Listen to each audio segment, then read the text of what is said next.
சரவண ஜோதியே நமோ நம. வாழ்க வையகம், வாழ்க வளமுடன். அனைத்து தமிழ் நெஞ்சங்களுக்கும் கனிவான வணக்கங்கள்.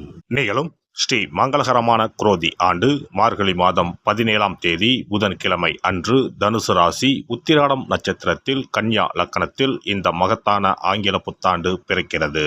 இந்த வருட ஆரம்பத்தில் கிரக நிலைகள் என பார்த்தால் குரு பகவான் ரிஷபராசியில் வக்ர நிலையில் சஞ்சாரம் செய்கின்றார். கடகராசியில் செவ்வாய் பகவான் வக்ரம் மற்றும் நீச நிலையில் சஞ்சாரம் செய்கின்றார். கன்னி ராசியில் கேது பகவானின் சஞ்சாரமும், விருச்சிக ராசியில் புதன் பகவானின் சஞ்சாரமும், தனுசு ராசியில் சூரியன் மற்றும் சந்திர பகவானின் இணைவும் இருக்கும்.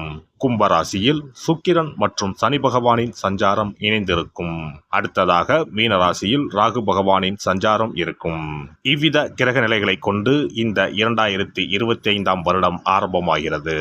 இந்த புத்தாண்டில் சனி பெயர்ச்சி, குரு பெயர்ச்சி, ராகு கேது பெயர்ச்சி என முக்கிய கிரகங்களின் பெயர்ச்சிகள் நடைபெற உள்ளது. இதன் காரணமாக சில ராசிக்காரர்களுக்கு குடும்பம், வேலை, தொழில் என அனைத்து விதத்திலும் முன்னேற்றம் ஏற்பட வாய்ப்புள்ளது. பிப்ரவரி 4ஆம் தேதி குரு பகவான் ரிஷபராசியில் வக்ர நிவர்த்தி அடைகிறார். மார்ச் 29ஆம் தேதி சனி பெயர்ச்சி நடைபெற உள்ளது.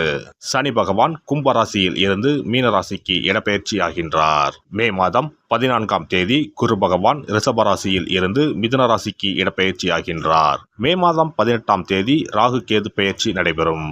ராகு பகவான் கும்பராசிக்கும் கேது பகவான் சிம்மராசிக்கும் இடப்பெயர்ச்சி ஆகின்றனர். இந்த கிரக அமைப்பு மற்றும் பெயர்ச்சியினால் உங்கள் வாழ்வில் ஏற்பட போகும் சுபபலன் என்ன என்பதனையும், அசுப பலன் ஏற்படுமாயின் ராசிக்காரர்கள் செய்ய வேண்டிய பரிகாரம் என்ன, வழிபட வேண்டிய தெய்வம் யார் என்பதனை பற்றியும் விரிவாக காண்போம். பிறக்க போகும் இந்த ஆங்கில புத்தாண்டு உங்கள் வாழ்வில் வளமும் நலமும் செல்வ செழிப்பும் பெற்று வாழ்வில் உயரிய நிலையை அடைய எல்லாம் வல்ல எம்பெருமானை வேண்டி விரும்பி கேட்டுக்கொள்கிறேன். ரிஷபராசி அன்பர்களே, ரிஷபராசி அல்லது ரிஷப லக்கணத்தில் பிறந்தவர்களுக்கு 2025ஆம் ஆண்டில் கோடீஸ்வர யோகம் உண்டாகும்.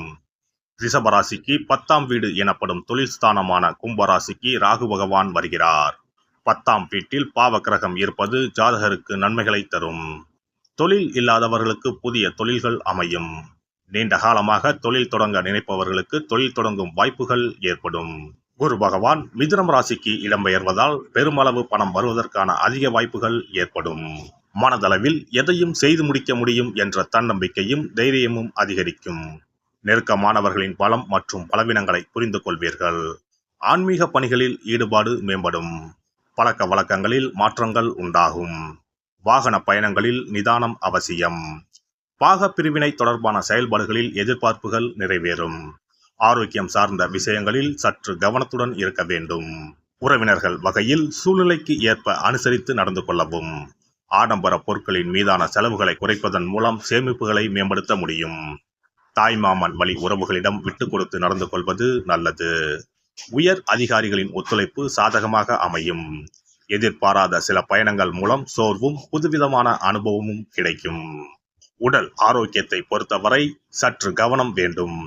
பரம்பரை நோய்கள், தொற்று நோய்களால் ஏற்பட்ட பாதிப்புகள் படிப்படியாக குறையும். பெண்களை பொறுத்தவரை குடும்பத்தினரிடையே உங்கள் ஆலோசனைக்கு மதிப்புகள் தாமதமாகவே கிடைக்கும். தம்பதிகள் ஒருவரை ஒருவர் புரிந்து கொண்டு செயல்படவும். விலை உயர்ந்த பொருட்களில் கவனம் வேண்டும். பிள்ளைகள் மீதான அக்கறை அதிகரிக்கும். வாகன சொத்து சேர்க்கை செயல்களில் சிந்தித்து முடிவெடுக்கவும். துணையை இழந்தவர்களுக்கு மறுமண பாக்கியம் உண்டாகும். மாணவர்கள் கல்வியில் கூடுதல் கவனம் செலுத்தவும். ஆசிரியர்களின் ஆலோசனை நல்ல மாற்றத்தை தரும். எதிர்காலம் சார்ந்த முடிவுகளில் அவசரம் இன்றி பொறுமையை கையாளவும். குடும்ப விஷயங்களை பகிராமல் இருப்பது உங்கள் மீதான நன்மதிப்பை மேம்படுத்தும். போட்டி தேர்வுகளில் எதிர்பார்த்த மதிப்பெண் கிடைக்கும். பணிபுரிவோருக்கு பணிபுரியும் இடத்தில் மதிப்பும் மரியாதையும் அதிகரிக்கும். அரசு ஊழியர்களுக்கு பதவி உயர்வு உண்டாகும். பணிபுரியும் இடத்தில் சில நுட்பமான விஷயங்களை புரிந்து கொள்வீர்கள். ஊதியம் கிடைப்பதில் ஏற்ற இறக்கம் உண்டாகும். சக ஊழியரிடத்தில் கோபமான பேச்சுக்களை குறைத்துக் கொள்வது நல்லது. மற்றவர்களின் விவகாரங்களில் தலையிடாமல் இருப்பது நன்மையை தரும். வேலை தேடுபவர்களுக்கு தகுதிக்கேற்ற வேலை கிடைக்கும். வியாபாரிகளுக்கு தொழில் வியாபாரத்தில் திட்டமிட்டு செயல்படுவது முன்னேற்றத்திற்கு வழிவகுக்கும். அபிவிருத்திக்கான எண்ணங்கள் மனதளவில் மேம்படும். அரசு வழியில் எதிர்பார்த்த உதவிகள் சாதகமாக அமையும். வெளிநாட்டு வர்த்தகங்களில் இருந்து வந்த தாமதங்கள் மறையும். கூட்டாளிகளிடம் பொறுமை காப்பது நல்லது. புதிய தொழில் தொடங்குவதற்கான எண்ணங்கள் சாத்தியமாகும். கால்நடைகளால் விரயம் உண்டாகும். சக விவசாயிகளிடம் வீண் விவாதங்களை தவிர்ப்பது நன்மையை தரும். கலைத்துறையினரை பொறுத்தவரை வளர்ச்சி படிப்படியாக உயரும். புதிய வாகனங்கள் வாங்கும் வாய்ப்புகள் கிடைக்கும். தொழில்நுட்ப துறைகளில் இருப்பவர்களுக்கு நல்ல வாய்ப்புகள் கிடைக்கும். உழைப்பிற்கான அங்கீகாரமும் கிடைக்கும். மனதிற்கு சந்தோஷமான காரியங்கள் நடக்கும். அரசியல்வாதிகளை பொறுத்தவரை புதிய பொறுப்புகளும் பதவிகளும் கிடைக்கும். வெளிநாட்டிற்கு செல்ல நினைத்தவர்களின் முயற்சிகள் வெற்றியாகும். எதிரிகளால் ஏற்பட்ட இன்னல்கள் விலகும். எதிர்பார்த்த உதவிகள் சரியான நேரத்தில் வந்து சேரும். ஸ்ரீரங்கத்தில் வீற்றிருக்கும் பெருமாளை வழிபாடு செய்து வர குடும்பத்தில் இருந்த வேறுபாடுகளும் புத்திர பாக்கிய தடைகளும் படிப்படியாக குறையும். சிறப்பு தொகுப்பு 2025ஆம் ஆண்டு சிறப்பாக அமைய புத்தாண்டு அன்று இதை மட்டும் செய்தால் போதும். 2025ஆம் ஆண்டு புத்தாண்டை வரவேற்க அனைவரும் ஆவலாக காத்திருக்கிறோம். ஆனால் அதற்கு முன்பு 2024ஆம் ஆண்டிற்கு நன்றி சொல்லி விடை கொடுப்பதும் மிகவும் முக்கியமானதாகும். இந்த ஆண்டில் கிடைத்த நல்ல விஷயங்களுக்கு நன்றி சொல்வதுடன் கிடைக்காமல் போன விஷயங்களுக்கும் சேர்த்து நன்றி சொல்ல வேண்டும். இதனால் பிறக்கப் போகும் புதிய ஆண்டில் அவைகள் இன்னும் சிறப்பாக நமக்கு நடப்பதற்கு வழிவகுக்கும். 2025ஆம் ஆண்டிற்கான காலண்டர் வாங்குவதற்கு முன் அதில் வேறு எந்த நிறுவனத்தின் பெயரோ எதுவும் இல்லாததாக பார்த்து வாங்கி வீட்டில் வைக்க வேண்டும். குறிப்பாக மகாலட்சுமி, வராகி அம்மன் படத்துடன் இருக்கும் காலண்டரை வாங்கி வீட்டில் வைப்பது நல்லது. இது தவிர புத்தாண்டு நாளன்று எந்த மாதிரி விஷயங்களை செய்தால் வரப்போகும் ஆண்டு நமக்கு சிறப்பான ஆண்டாக அமையும் என்பதை நாம் தெரிந்து கொள்ளலாம். ஒவ்வொரு ஆண்டும் ஆங்கில புத்தாண்டோ அல்லது தமிழ் புத்தாண்டோ எதுவாக இருந்தாலும் சரி, பிறக்கப் போகும் புதிய ஆண்டு சிறப்பாக இருக்க வேண்டும். இந்த ஆண்டிலாவது நம்முடைய கஷ்டங்கள் தீர வேண்டும் அல்லது நினைத்த காரியம் கைகூட வேண்டும் என்று அனைவரும் நினைப்பதுண்டு. ஆண்டு முழுவதும் நல்லபடியாக அமைய புத்தாண்டு அன்று நாம் சில விஷயங்களை மேற்கொள்ள வேண்டியது ரொம்ப முக்கியம். இதனால் புதிய ஆண்டு உங்களுக்கு ஆரோக்கியம், சந்தோஷம், செல்வ வளம் நிறைந்த ஆண்டாக அமையும். புத்தாண்டு அன்று காலையில் எழுந்தவுடனேயே நாம் குளித்து விடுவோம். அப்படி நாம் குளிப்பதற்கு முன் குளிக்கின்ற நீரில் 3 முக்கியமான பொருட்களை சேர்ப்பது மிகவும் நல்லது. அந்த தண்ணீரில் முதலில் சிறிது கல்லுப்பை சேர்க்க வேண்டும். கல்லுப்பு நமக்கு இருக்கும் கண் திருஷ்டி, எதிர்மறை ஆற்றல்கள் ஆகியவற்றை அகற்றிவிடும். அடுத்ததாக சிறிது மஞ்சள் தூளை அதில் சேர்க்க வேண்டும்.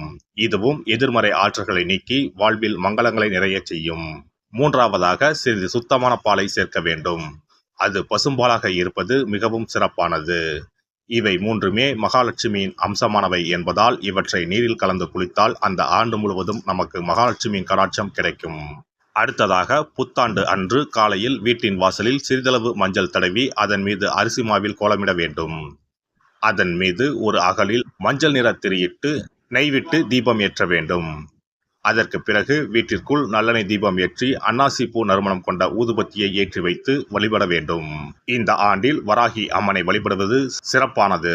இதனால் வெற்றிகளும் மகிழ்ச்சிகளும் கூடும். அதேபோல் புத்தாண்டு அன்று இரவு 9 மணிக்குள் சில முக்கியமான பொருட்களை வீட்டின் பூஜை அறையில் வாங்கி வைத்து வழிபடுவதால் வீட்டின் பொருளாதாரத்தை அதிகரிக்க செய்யும்.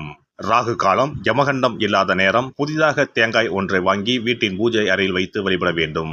அதன் பிறகு அதை எடுத்து சமையலுக்கு பயன்படுத்திக் கொள்ளலாம். தேங்காய் மங்களத்தின் அடையாளமாக கருதப்படுகிறது. இந்த பொருளை வீட்டில் வாங்கி வைப்பது மிகவும் நல்லது.